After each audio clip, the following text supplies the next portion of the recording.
Tá dando certo, vou colocar bem no meio da cintura aqui, com um pouquinho do bolso. Tá gravando. Tá dando certo.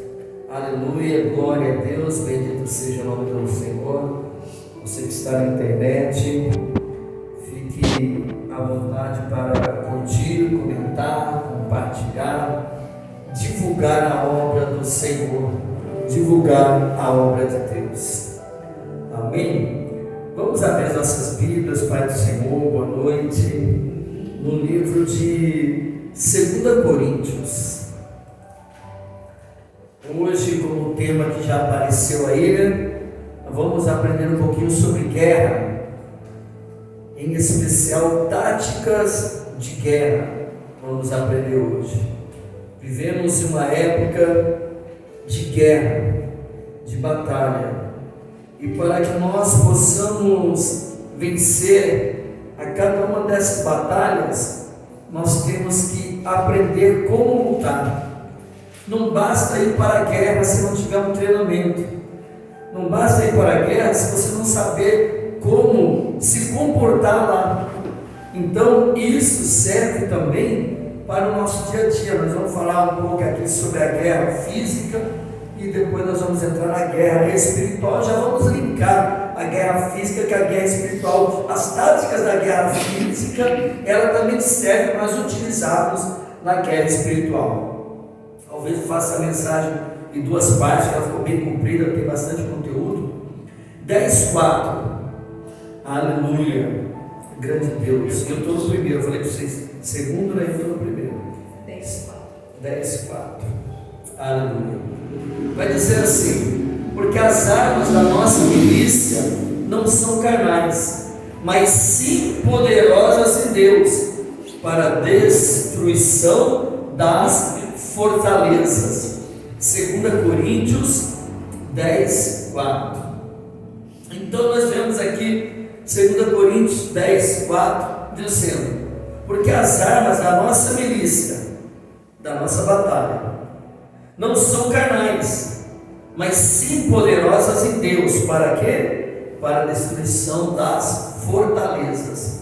Então nós sabemos que no Velho Testamento, todas as vezes que havia uma guerra, na maioria delas, as cidades eram cercadas por fortaleza, por muralhas, para que elas pudessem ser alcançadas, precisaria estratégias. Tanto que nós vemos lá na passagem de Josué, que Deus deu direcionamento para eles, para que eles viessem dar 13 voltas ao redor das muralhas, para que depois então eles gritassem. Alguém pode ter o costume, não, pastor, não era 7. Não, 7 eles deram no dia, mas os dias anteriores, todos os dias eles davam uma volta. Todos os dias eles davam uma volta, e no último dia eles deram 7. Então 7, 7, 14, como foi 6 dias, mas no dia 7, 13. Mas ficou aquele costume das pessoas falarem as 7 voltas das muralhas de Jericó. Na verdade foram 13. Então fica aí um pouco mais aprendizado para nós. Então ele mostra que realmente havia muralhas, e aquelas muralhas eram uma fortaleza. Então esse versículo que lemos aqui está dizendo: porque as armas da nossa milícia, ou seja, a arma que nós usamos na milícia, na batalha, não são carnais. No exército físico usam armas carnais, mas no exército espiritual, qual é a arma que nós usamos? Mas sim poderosas em Deus para a destruição de fortalezas. Então, se nós usarmos as armas que Deus nos direciona, essas armas vão ser poderosas por causa de nós? Não, por causa de Deus. Poderosas em Deus para destruir fortalezas. O que são fortalezas, pastor? Fortalezas são áreas espirituais da vida de uma pessoa que muitas das vezes nem ela mesma nota que há uma fortaleza na alma dela, na mente dela, na psique dela, que impede ela de avançar em algumas áreas da vida, principalmente na área espiritual. Então, o que nós temos que fazer? Adentrar na presença de Deus, tomando posse desse armamento espiritual, para nós rompermos essas fortalezas que muitas das vezes nos bloqueiam. Pessoas que tiveram um trauma familiar, conjugal, em namoro, na infância, e muitas das vezes a pessoa vem para a casa do Senhor, aí a Bíblia vai dizer que se alguém está em Cristo, nova criatura é, as coisas velhas passaram, eis que tudo se fez novo. Alguém fala assim, mas como que essa pessoa ainda pode ter isso, pastor? Porque na verdade a pessoa ainda não adentrou no nível de batalha, de guerra estratégica e espiritual na alma dela, através da palavra, através de busca para quebrar essas cadeias. Mas eu não quero aqui colocar aqui algumas táticas de guerra que eu peguei para nós aprendermos e podermos colocar aqui como um método de ensino para cada um de nós. As táticas de guerra, elas se referem a ações e métodos utilizados para conduzir batalhas e conflitos. Então, quando os guerreiros eles vão para a batalha, agora você viu essa semana a grande guerra que está tendo lá, intensificou mais forte lá Israel com a Palestina lá, e hoje está vendo uma matéria que Israel, como sempre, com a sua tecnologia diferenciada, com a sua sabedoria dada por Deus, porque é um povo escolhido por Deus, diz que eles, através de um míssil teleguiado, eles conseguiram ir, pegar o prédio, pegar o apartamento e pegar o apartamento exato onde estava o líder do Hezbollah lá e matar uma liderança lá. Olha a estratégia de guerra, através da inteligência deles, através da tecnologia, a inteligência do exército, né? E a tecnologia que eles têm, eles conseguiram entrar no terreno do inimigo e ir e alcançar justamente o que eles precisavam alcançar, a liderança do Hezbollah que estava vindo contra eles. Então o que é? Não é só pegar e falar, não, eu vou para a guerra, não. O que eu e você estamos fazendo aqui hoje? Táticas de guerra. Toda vez que eu e você nós viemos no culto, o que nós estamos fazendo? Tem pessoas que não entendem. Nós estamos nos armando espiritualmente.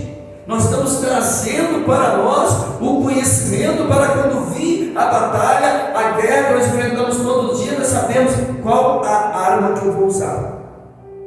Então, conflitos armados que acontecem no mundo servem para nós entendermos o espiritual, focando posicionamento das tropas, uso das armas. Nós estamos fazendo aqui, nós estamos posicionados. Uso das armas, saber qual a arma que eu vou usar. O que a Bíblia fala? Há tempo para falar, há tempo para calar. Então é uma arma de ataque e é uma arma de defesa. Ou calar é uma arma de defesa. Muitas das vezes você vai quebrar a pessoa, você vai desarmar a pessoa sem falar nada. Então, é tudo armamento que o Senhor vai nos dando através do entendimento da palavra. Execução de movimentos de ataque ou defesa. Elas são a parte prática da guerra. Enquanto a estratégia define os objetivos gerais e o planejamento a longo prazo, há tipos de táticas para ser usada, como já disse aqui: ataque, ofensiva para romper linhas inimigas e tomar posições. Então, ofensiva é o que? Quando o exército toma posição e ele vai adiante para já chegar até o exército estar contra eles e conseguir uma localização já próximo do ataque. Defesa, estratégia para proteger áreas e conter avanço do inimigo. Então aqui nós já vemos duas áreas bem interessantes: o ataque, mostrando que nós não podemos viver na defensiva, vamos trazer para o lado espiritual. Aqui está mostrando o físico, eu quero linkar para o lado espiritual. Então mostrando que o exército vencedor, a primeira coisa que mostra na tática de batalha de guerras aqui, é o ataque. Então aquele que é o cristão e ele não ataca espiritualmente, como já mostrei, você falava, né? Eu sempre lembro dele, que ele falava assim, que o time que não ataca, que não avança, ele perde, que fica só na reta. Nós temos que atacar, o que nós estamos fazendo aqui? Nós estamos atacando o mundo espiritual. Olha o frio, né? Um dia como hoje, típico, a pessoa fala, não, vou ficar em casa. Não, mas nós temos o compromisso de quê? De nos armar espiritualmente. É isso que estamos fazendo aqui. Estratégia de defesa. Estratégia de defesa é quando verdadeiramente nós já buscamos o conhecimento e ter o armamento espiritual para poder enfrentar as guerras que vêm contra nós. Porque certas pessoas, quando vem uma guerra contra ela cai, porque ela não recebeu o armamento de defesa, não tem suporte para quando vem a batalha ela conseguir suportar. Por que Jesus disse? Uma casa sobre a rocha e outra casa sobre a areia. Veio a tempestade. Quando veio a tempestade, é uma guerra a ser enfrentada. A casa que estava na rocha tinha estrutura de defesa. Ela sentiu o baque da água, mas ela se mantém em pé. Mas aquela que estava na areia, o que aconteceu? Grande foi a sua ruína e a casa caiu. Então, não buscou estratégia de defesa. Tinha pressa de construir a casa, qualquer a casa. Não. Mais do que aparência, nós temos que ter estrutura. E é isso que Deus está fazendo conosco, como faz comitê até agora. Às vezes nós não temos toda aquela aparência no sistema de multidões aparecendo, mas Deus está reforçando a nossa estrutura para nós estarmos prontos para nos defender no campo de batalha. Amém. Glória a Deus. Também, uma das táticas que é usada é a manobras, movimentos estratégicos para flanquear, cercar ou enganar o inimigo. O que é isso, pastor? É o que está acontecendo conosco.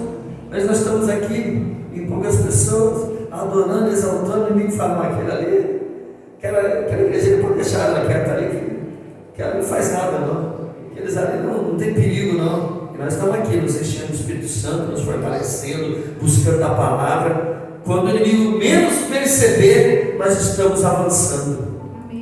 Emboscadas, ataques, surpresas a partir de posições ocultas. O que representa aqui as emboscadas? Emboscada representa, querido, nós enchermos do Espírito Santo e quando o inimigo menos perceber, nós tomarmos uma ação inesperada por ele. Igual agora, vamos esperar agora ver se dá uma olhada nesse frio. Quero ver se a gente monta um dia de evangelismo. Nós pastores, casal junto, talvez nós 4, quem se dispor a gente ir evangelizar nas casas em casal. Eu estava meditando no Senhor e eu falei, eu lembro que o último evangelismo que eu fiz sozinho. Então, se tem um homem sozinho, se de repente abre a porta, você fala com a mulher, ó, você não vai entrar, mas já não dá um ar de segurança e de liberdade para a mulher. E o homem muitas das vezes também não abre o coração mesmo do trabalho. Então, e até mesmo que é bíblico, né? O que as seitas fazem, muitas vezes nós não fazemos, né? Que Jesus Cristo disse, quando for, vá de 2 em 2. Então, o que é isso?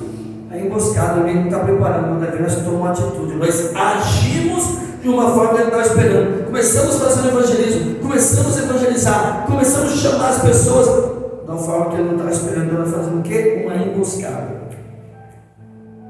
Ataque surpresa a partir de posições ocultas. Ou também, outra tática, guerra de trincheiras. O que seria guerra de trincheira? Sistema de trincheira para proteção e ataque comum em guerras como a Primeira Guerra Mundial. Então, ou seja, eles formavam trincheiras, eles formavam lugares específicos, eles se dividiam, mas ao mesmo tempo eles estavam alinhados juntos, formando trincheira, formando caminhos, quando lá na frente eles se juntavam.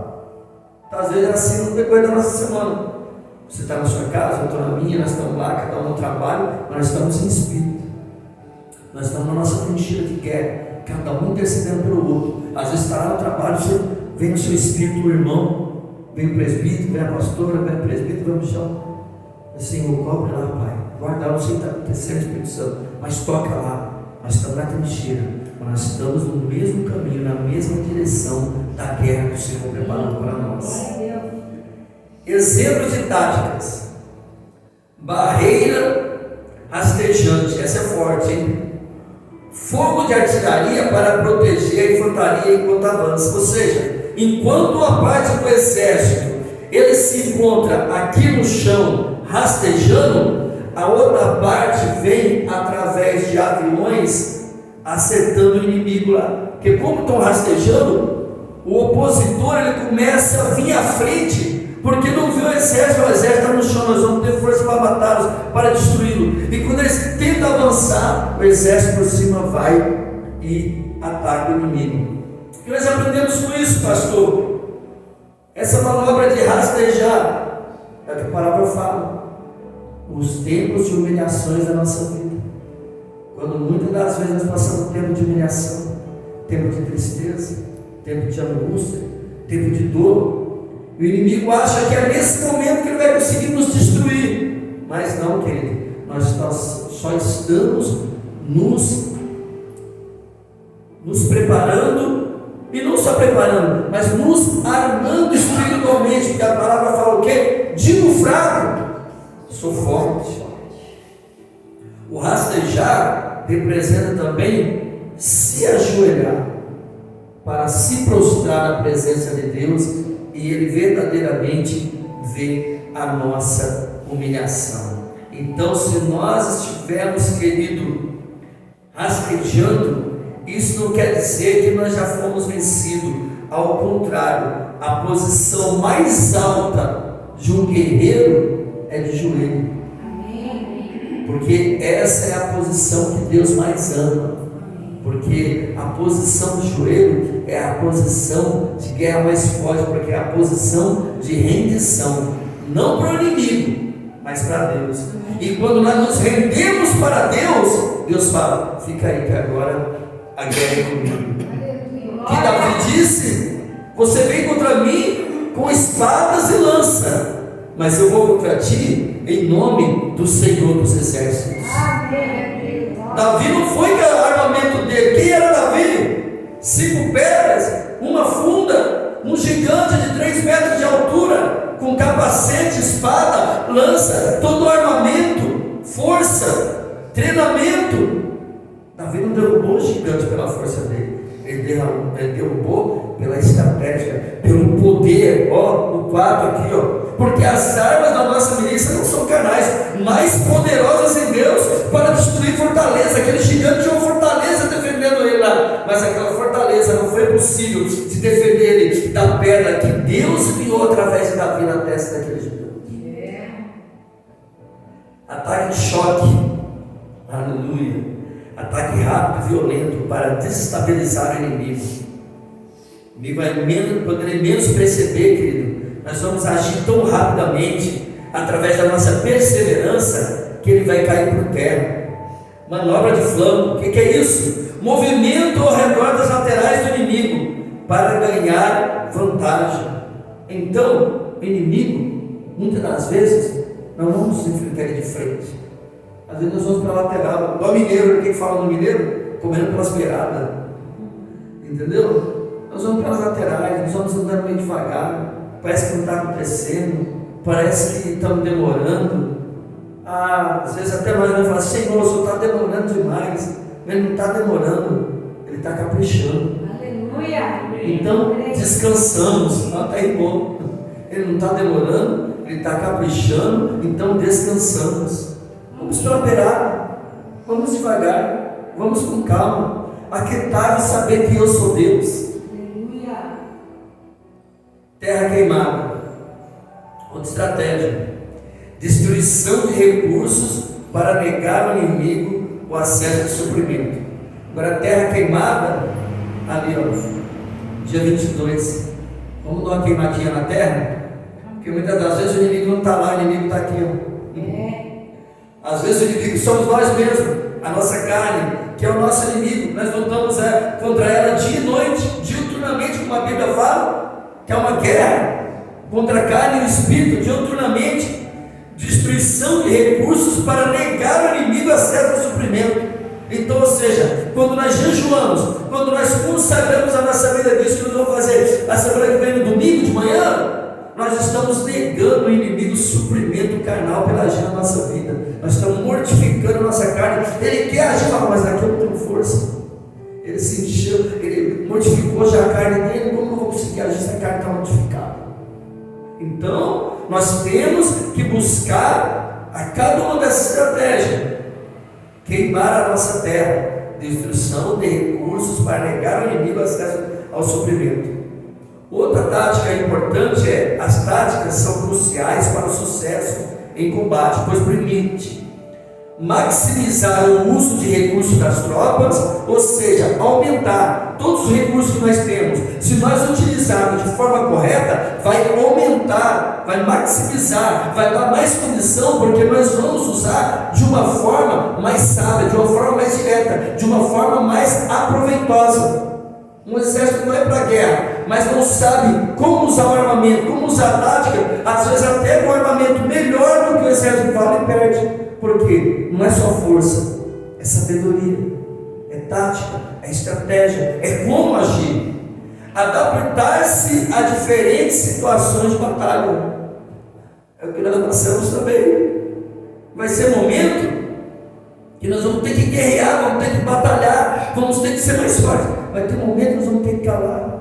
Vai ter momento que nós vamos ter que quebrantar, chorar, descansar, ter paciência com aqueles mais fracos. Então, nós vamos ter que se adaptar na forma de guerrear. Às vezes vai ser mais guerra, às vezes vai ser mais intercessão, às vezes vai ser mais adoração, às vezes vai ser mais espera, igual o Senhor dessa direção para mim agora, que eu comentei com os irmãos.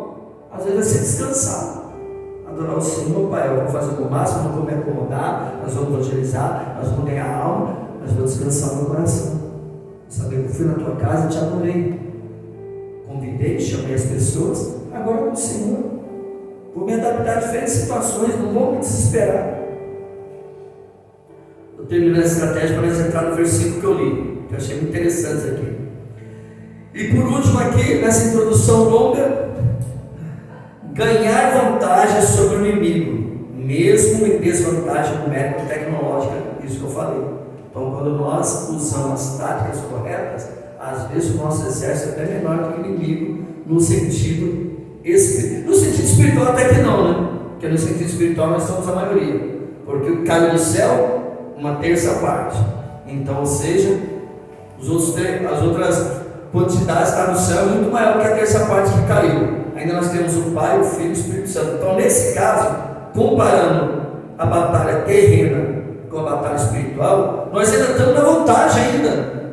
Por quê? Porque a maioria está conosco. Nós não estamos com a minoria. Por mais que fisicamente pareça que somos a minoria, mas não somos, querido. No mundo espiritual, é igual aquela frase que fala, né? Nós com Deus somos a maioria.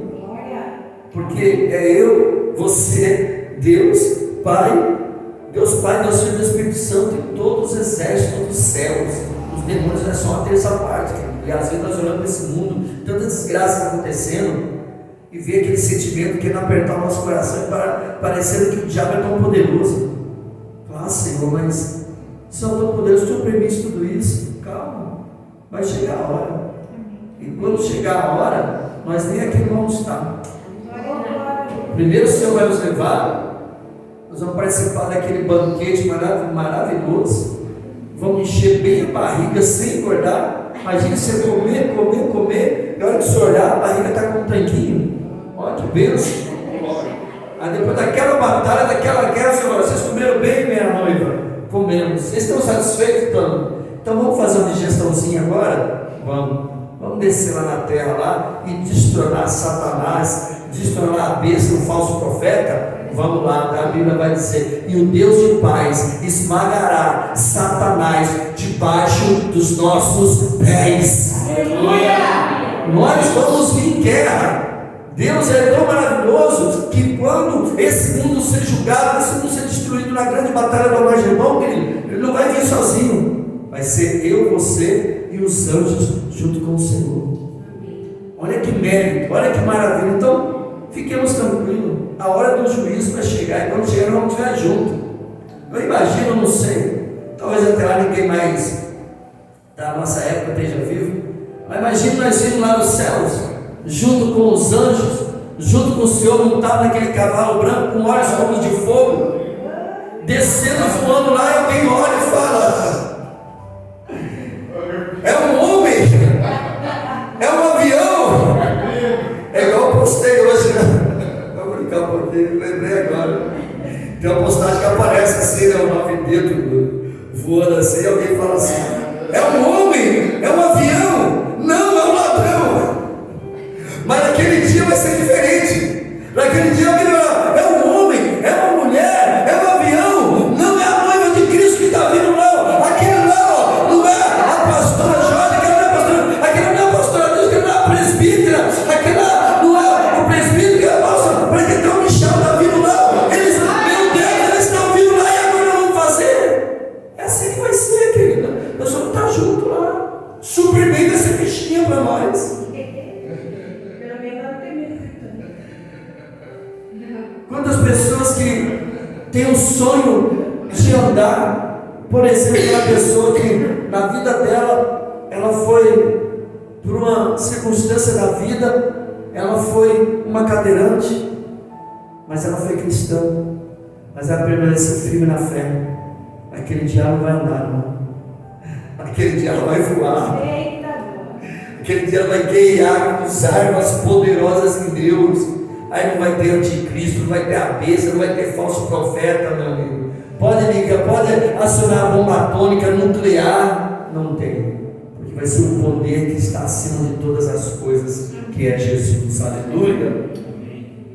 Então agora ainda tem tempo bom, hein? Agora nós vamos entrar no versículo que lemos e esmiuçar. Depois a gente vai, a semana que vem, falar de Efésios. Aí nesse segundo versículo que lemos, a Bíblia vai nos expressar sobre armas da nossa milícia. Refere-se a ferramentas espirituais, como eu já comentei aqui, que os cristãos usam na batalha espiritual contra o mal. E não armas físicas, mas armas poderosas em Deus. São eficazes para destruir fortalezas espirituais, aquilo que eu falei. Derrubar raciocínios errôneos, que também no 15 fala isso, ó. O 10, 15, ainda de 2 Coríntios 15, não 5, perdão, fala assim, ó, destruindo os conselhos e toda altivez que se levanta contra o conhecimento de Deus e levando cativo todo o entendimento da obediência a Cristo. O que isso quer dizer, querido? Uma das coisas também que eu não falei aqui acerca da guerra, e aqui o texto é maravilhoso, foi com Paulo, ele entendia muito bem, e falando aqui sobre isso, uma das táticas muito usada também em guerra, é a guerra de informação. Nosso país mesmo, nós estamos vivendo um tempo de guerra, muitos não sabem, mas estamos vivendo um tempo de guerra. A maioria das mídias já foram compradas pelos exércitos rivais da esquerda, dos comunistas, dos Illuminati. Se você for buscar na Europa e também no Brasil, as maiores emissoras de TV, elas são compradas por grupos esquerdistas, por grupos que servem a Satanás. O que a Bíblia está falando aqui? O estudo e também a Bíblia em concordância, para derrubar raciocínios errôneos e levar cativo todo pensamento à obediência de Cristo.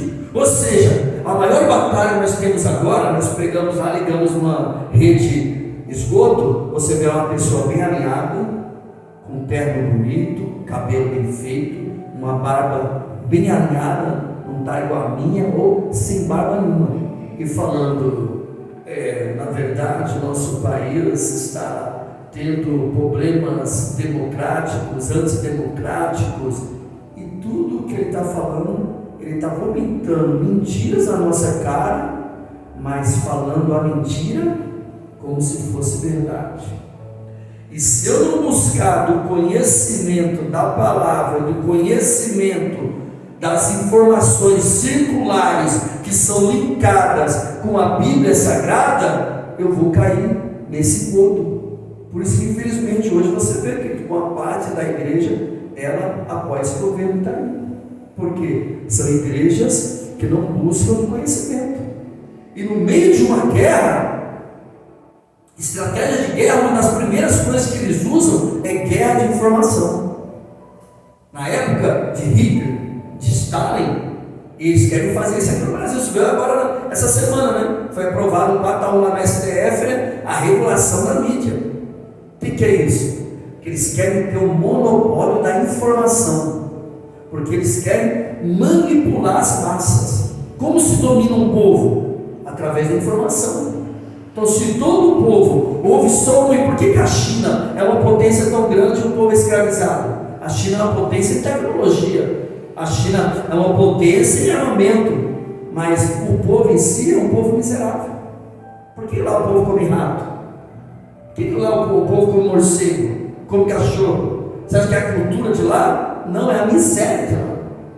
Porque governo de lá, o presidente de lá, tem um sistema comunista, que quem for contra o governo vai para centros de concentração.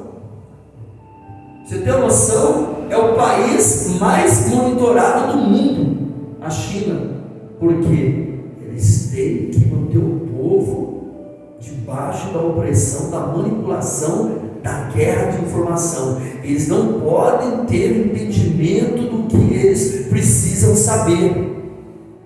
Então, o que a Bíblia está falando aqui? Então, uma das armas de guerra é a informação. Por isso que todo crente tem que ser um grande leitor, estudioso, gostar de ler a Bíblia, gostar de ler bons livros, gostar de assistir bons comentários, de ver pregações, estudos, para se informar. Porque somente assim a igreja vai ser respeitada nessa guerra espiritual que está acontecendo nos últimos dias. Então, raciocínios errôneos. A passagem de 2 Coríntios 10, 4 e 5 explica que, embora vivamos em um mundo material, nossa luta não é contra inimigos físicos, mas contra forças espirituais malignas. Portanto, as armas que usamos são diferentes. Então, as armas que nós vamos usar, agora nós vamos entrar nas armas aqui, ó. Tem 17 minutos para falar um pouco das armas. Rapidamente, são coisas que a gente já conhece, só vamos recapitular. Então, eu falei para você, eu expliquei todas as estratégias, colocando no âmbito físico, linkando com o âmbito espiritual. Então agora eu vou colocar as armas literalmente pautadas em versículos. Primeira arma que nós usamos, é o que eu estava falando agora, a palavra de Deus, a guerra de informação, Hebreus 4:12. Hebreus 4:12. A palavra, a informação é a nossa maior guerra, porque a palavra de Deus, ela é viva e eficaz, mais penetrante que uma espada aguda de 2 gumes, e penetra até a divisão da alma e do espírito, e das juntas e medulas, e é apta para discernir os pensamentos e intenções do coração. Então, quando nós nos fortalecemos na palavra, automaticamente não vamos ser enganados. A Bíblia é uma arma poderosa, pois revela a verdade e a vontade de Deus, combatendo as mentiras e o engano desse mundo. Então, busquemos do conhecimento, busquemos do entendimento da palavra. É algo ligado à palavra? É algo ligado à Bíblia? Vai me trazer conhecimento? Igual ontem eu da pastora, até brincamos no final do filme, assim, um lançamento chamado O Herege.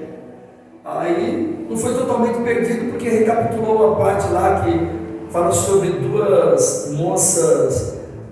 É até interessante, né? Porque aqui no Brasil eu nunca vi, só se eles adotaram agora lá nos Estados Unidos, né? 2 moças missionárias lá da Igreja de Jesus Cristo dos últimos dias, os Mormons, né? E elas vão evangelizar, e elas estavam bem preparadas, e elas acabam entrando dentro da casa de um psicopata. O homem entendia tudo sobre religião, menos de entregar para Jesus Cristo, né? Ele aprendeu tudo sobre religião, mas não sobre a fé verdadeira de Jesus. E por fim, o final do filme ele é bem chato, assim, não é interessante, né? Mas ali ele mostra bem, o rapaz até ele destrincha toda a história dos Mormons, né? Então você vê ali uma guerra de informação, só que as moças não tinham a informação suficiente e nem a sabedoria, porque ele enganou elas, falando que a esposa estava lá dentro, elas só podiam entrar se fosse a esposa, mas elas deviam ter falado assim: não posso entrar a sua esposa. Elas não quiseram ver a esposa e entraram. Depois que entraram, acabaram ficando lá no meio de uma cilada. Mas voltando aqui para as armas espirituais, a segunda arma espiritual que tem aqui, a que nós usamos toda quarta-feira, é a oração. Tiago 5,16. São tudo armas espirituais. Às vezes a pessoa, não, em quarta-feira é só oração. Sendo que o nosso aqui ainda é quarta do ensino profético, quarta do ensino e oração profética. Então, ou seja, a quarta é um culto bem completo também, que além da palavra tem oração, né? Tiago 5,16. Confessai as vossas culpas um ao outro e orai uns pelos outros, para que sarareis. Então olha que interessante, antes de falar da oração aqui, ó, ele fala de confessar culpa um para os outros. Então, quando nós estamos reunidos em oração e vem o quebrantamento de Deus sobre nós, nós podemos abrir nosso coração, confessar nossas culpas um para o outro e orar um pelo outro. Então, e olha que interessante aqui também, e orar um pelo outro. Então, quando alguém confessa suas fraquezas, suas culpas, suas dores conosco, é para nós fazer o quê? Sair falando para todo mundo? Não, está aqui, ó. E orar pelos outros. Então, quando a pessoa faz isso, é para você orar por ela. Fala, irmão, está aqui orando por você, vamos orar aqui nesse momento. Ou vou colocar você nas minhas orações, se eu não estiver orando, vou apresentar essa causa sua. E daí fala o quê? Para que sarareis. Então, quando nós usamos a prática da oração nessa estratégia, nesse ponto está colocando nesse versículo, e daí uma pregação só esse versículo, o final dele é falar: a oração do justo pode muito em seus defeitos. Amém. E nós sabemos N outros versículos que falam sobre a oração. Coloquei esse só para a gente poder ter um versículo básico e falar. Então, a oração é outra arma de guerra. Por quê? Que muitas das vezes você encontra uma pessoa no circular, ele pode até não ser crente, não ser evangélico, mas fala assim: ó, vou fazer uma oração para você. Só se for muito tribulado, mas na maioria das vezes a pessoa: muito obrigado, ora por mim. Às vezes fala que a pessoa marca meu nome: nome tal, coloca meu nome na oração, coloca o nome da minha filha, coloca o nome do meu familiar. Por quê? Porque as pessoas sabem que a oração ela tem poder. O que é a oração, pastor? A comunicação com Deus é uma arma essencial, pois nos conecta com a sua força e poder, nos permitindo apresentar a nossa necessidade e receber orientação. Então, muitas vezes nós oramos, e depois que nós oramos, algumas vezes, até mesmo quando nós estamos orando, depois Deus vem com a orientação, te dá uma direção: faça isso, haja desse jeito. Você fala: nós não tinha pensado nisso. Deus direcionando, Deus dando orientação. Fé, Hebreus 11:1. Outra ferramenta que se usa na batalha, na guerra espiritual, é a fé. Aleluia. 11:1 vai dizer: ora, a fé é o firme fundamento das coisas que se esperam, é a prova das coisas que não se vê. Por que a fé é tão poderosa, querido? Porque a fé é aquilo que está falando nesse versículo. É um firme fundamento. É um fundamento. Onde estava firmado esse fundamento? Das coisas que não se esperam. Então, eu estou fundado, eu estou firmado em algo que eu não estou vendo. Por isso que é fé. A fé é verdadeira. Por isso que, infelizmente, os católicos eles falam aí, que eles, porque fé é segurar com a imagem, referenciar a imagem, não lá com a imagem. Protestantismo não. Nós podemos estar no meio do mato, podemos estar dentro do banheiro, podemos estar em qualquer lugar, levantamos a nossa mão de joelho, olho aberto, fechado, deitado, todo depois da cabeça. Nós clamamos e sabemos que nosso Deus vai ouvir. Nós estamos fundamentados olha que forte, olha que profundo, querido. Falando aqui agora, Deus trazendo a revelação, que profundo. Você está fundamentado em algo que você está vendo. Entendeu que forte que é isso? Você está fundamentado, você está firme. Mas onde que é? Cadê? Mas onde que está? Mas eu não vejo. Eu não vejo, mas eu creio. Eu não vejo, mas eu estou fundamentado. Mas como assim? É fé. A fé é o firme fundamento das coisas que se esperam e a prova das coisas que não se vê. Eu não estou vendo, mas eu sei que, meu Deus, no momento certo Ele vai agir. Eu não sei quando, mas Ele prometeu que Ele virá me buscar nas nuvens. E se Ele não me buscar nas nuvens, a hora que eu fechar os meus olhos, eu me encontrarei com Ele no céu de glória. Esse é o meu fundamento, esse é o nosso fundamento. Nós não seremos enganados, porque nós temos essa ferramenta, nós temos esse armamento que é fé. Quem você pensa que é? Esse crentinho. Eu tenho fé, meu irmão, eu tenho fé, meu querido, porque até hoje as pessoas morrem em meio a assassinatos, em meio a países islâmicos.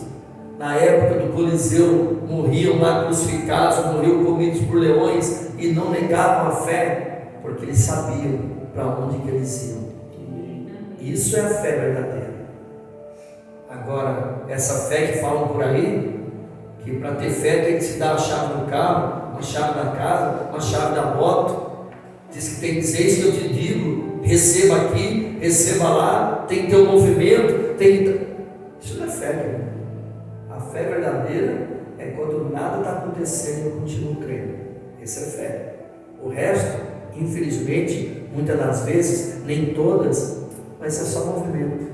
Porque tem pessoas que gostam de mega essa igreja grandona, porque a pessoa chega lá, a sua vidinha toda torta, cheia de pecado, escuta o culto e depois volta, vivendo a sua vida toda torta. Ninguém está sabendo. Agora na igreja pequena não. Na igreja pequena, um vai cuidar do outro. Como é que o irmão está? Faz uma visita para orar para o irmão. Muitos não querem compromisso por causa disso. Porque sabe que se a gente se aproximar, a gente vai instruir ele a usar a fé. E a pessoa não quer usar a fé. A pessoa quer viver aquela vida lá, vão ter. Não, assim tá bom, vou vivendo assim. Não tem fé, não tem entendimento da seriedade da palavra. Vou viver a vida assim, e se Jesus voltar, você acha que vai subir assim? Nós vamos subir assim? Não vamos. Então, não vamos no sentido, estou falando em globalizando, para não ficar falando só você. Mas então, a fé, a crença em Deus, em suas promessas, é uma arma que nos capacita a resistir às investidas do mal e confiar na sua proteção. O que é a fé? A fé é isso. Vem essa investida do mal contra mim, mas eu continuo acreditando que o meu Deus, Ele é poderoso para fazer muito mais do que pedimos e pensamos. Esse também é muito forte. Outra arma poderosa, o amor. A outra arma poderosa do cristão. 1 Coríntios 13:3. Deus é maravilhoso. Olha o versículo 13:3. Vai falar sobre. Na hora veio ali quando eu estava lendo. Vai falar sobre o amor. Parece que Deus fez esse versículo com os petistas. Não é eles que negam o amor venceram. Não, é porque o amor. Só que Jesus responde os petistas dizendo assim: ainda que eu distribuísse toda a minha fortuna para sustento dos pobres, e ainda que eu entregasse o meu corpo para ser queimado, e não tivesse amor, nada disso aproveitaria. Amém. Então, ou seja, não adianta lutar amor.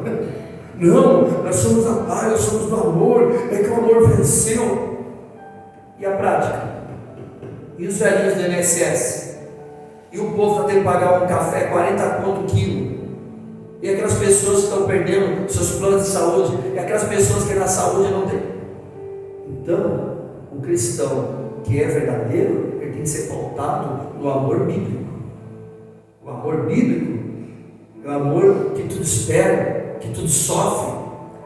Mas o amor do secular, o amor que dizem por aí, é o amor falácia, o amor que arrota só palavras vazias, mas na hora da prática, não, se não crê no que eu creio, se não está na ideologia que eu estou, aí não, que amor que é esse? O nosso amor não. O amor que Jesus nos ensina é amar nosso próximo, independente de qualquer coisa. Se Deus coloca aqui um petista aqui, ele estiver passando fome, o meu dever é o quê? Alimentar. Por quê? Porque nós vamos fazer glórias. Nós vamos seguir o que a Bíblia fala. O que é o amor?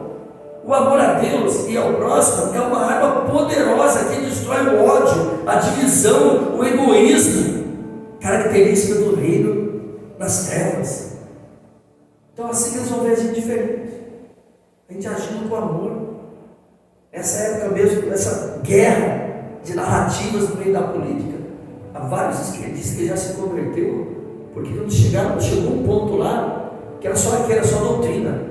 Chegou um ponto e falou: peraí, ele próprio falou: mas peraí, meu, fala de amor, nós fazendo isso, tomando essa atitude, você não é amor coisa nenhuma. A pessoa lá, bom, olha como o amor é poderoso, que aquele que é sincero, aquele que quer buscar o amor verdadeiro, vai ter um limite. Falou: não, peraí, até aqui eu compreendo tal, a teologia, mas vai chegar um ponto: não, peraí, você já não é mais amor, certo? Então a gente fala de amor, isso eu não aceito. Aquela pessoa tem caráter verdadeiro, genuíno, chega uma hora e fala: não, estou fora desse caminho aí, e começa a seguir o caminho da verdade. Aleluia. Eu acho que eu vou deixar esse. Ficou ainda uma ferramenta, 2, 3, 4.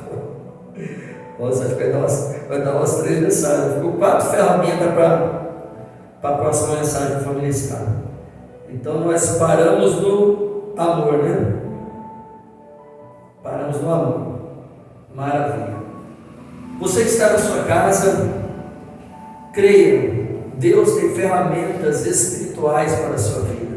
Vivemos em meio a uma guerra, uma batalha de narrativas, de informações, guerras espirituais que acontecem também, que nós só podemos vencê-las através do ensinamento da palavra e através dessas ferramentas que falamos aqui hoje. Então você que está aí na sua casa, busque do conhecimento da palavra, busque das bases que Jesus Cristo deixou sobre a fé judaico-cristã para a civilização dos dias de hoje. Só pode vencer a fé, as batalhas, com a fé na palavra, e através disso conseguir vencer a maior batalha de todas. Qual que é, pastor? A batalha do corpo terreno se tornar um corpo espiritual, que é a salvação. Então creia, busque a palavra, e Deus vai fazer você vencer todas as guerras na sua vida. Amém.